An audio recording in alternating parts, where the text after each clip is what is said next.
আপনি যদি কোনো ব্রাউজার ব্যবহার করে থাকেন অবশ্যই সেই ব্রাউজারটি গুগল ক্রোমের থেকে বেটার না। তাহলে কিভাবে আপনি এই ব্রাউজারটি ডাউনলোড করবেন এবং ডাউনলোড করার পর কিভাবে ইনস্টল করে এই ব্রাউজারটি ব্যবহার করবেন, আজকের ভিডিওটি সেই প্রসেসটি সম্পূর্ণভাবে দেখানো হবে। তো আমি আমার কম্পিউটারের স্ক্রিনে চলে যাই এবং আপনাদের দেখাই কিভাবে গুগল ক্রোম এই ব্রাউজারটি ডাউনলোড করবেন এবং ডাউনলোড করার পর ইনস্টল করবেন।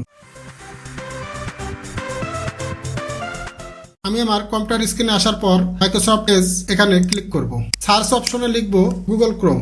গুগল ক্রোম লিখে সার্চ করার পর এরকম একটা পেজ আমাদের সামনে এসেছে। এখান থেকে www.google.com এই ওয়েবসাইটে আমরা প্রবেশ করব। প্রবেশ করার পর ডাউনলোড ক্রোম এই অপশনটির উপরে ক্লিক করব। ডাউনলোড ক্রোমে ক্লিক করার পর আমাদের পিসিতে গুগল ক্রোম ডাউনলোড হয়ে গেছে। এখন আমি আমার পিসিতে যে ডাউনলোড এই ফোল্ডারের ভিতরে ঢুকবো। ডাউনলোডে আসার পর প্রথমে আছে ক্রোম সেটআপ। এই ক্রোম সেটআপ এই অপশনটির উপরে আমি ডাবল ক্লিক করব। ডাবল ক্লিক করার পর do you want to allow this app to make sense to your device, এখান থেকে ইয়েস প্রেস করব।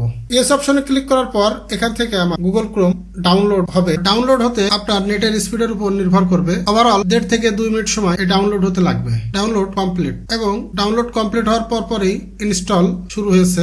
ইনস্টল হতেও একটু সময় লাগবে। গুগল ক্রোম এরকম একটি পপ আপ আপনাদের সামনে আসবে। এখান থেকে আপনি আপনার জিমেইল আইডি সাইন ইন করতে পারবেন এবং সাইন ইন করার পর আপনি গুগল ক্রোম ব্যবহার করতে পারবেন, অথবা সাইন ইন না করেও আপনি গুগল ক্রোম ব্যবহার করতে পারবেন। আপনার যদি জিমেইল অ্যাকাউন্ট না থাকে তাহলে ডোন্ট সাইন ইন এই অপশনটির উপরে ক্লিক করবেন। আর আপনি যদি চান সাইন ইন করবেন তাহলে সাইন ইন এর উপর ক্লিক করবেন। আমি ডোন্ট সাইন ইন এই অপশনটির উপরে ক্লিক করলাম। ডোন্ট সাইন ইন এ ক্লিক করার পর সেট ইউর ডিফল্ট ব্রাউজার, আপনি যদি এই গুগল ক্রোমকে আপনার ডিফল্ট ব্রাউজার হিসেবে ব্যবহার করতে চান তাহলে সেট অ্যাজ ডিফল্ট এই অপশনটির উপরে ক্লিক করবেন। আর যদি আপনি এড়িয়ে যেতে চান তাহলে স্কিপ করবেন। আমি এখানে সেট অ্যাজ ডিফল্ট এই অপশনটির উপরে ক্লিক করলাম। এরপরে আছে enhanced ad privacy in Chrome, এখান থেকে গট ইট এই অপশনটির উপরে ক্লিক করলাম। ক্লিক করার পর আমার কম্পিউটারে গুগল ক্রোম সেট আপ হয়ে গেছে। এখন আমি গুগল ক্রোম ব্যবহার করতে পারবো। আপনারাও এইভাবে আপনার কম্পিউটার অথবা পিসিতে গুগল ক্রোম ডাউনলোড করে ইনস্টল করে ব্যবহার করতে পারেন। আজকের ভিডিওটা এই পর্যন্ত, আশা করি ভালো লেগেছে। আর যদি ভালো লেগে থাকে অবশ্যই চ্যানেলটিকে সাবস্ক্রাইব করবেন এবং এই ধরনের নতুন নতুন ভিডিও পেতে পাশে থাকা বেল আইকনটি অন করতে ভুলবেন না। ধন্যবাদ সবাইকে এই ভিডিওটি সম্পূর্ণ দেখার জন্য।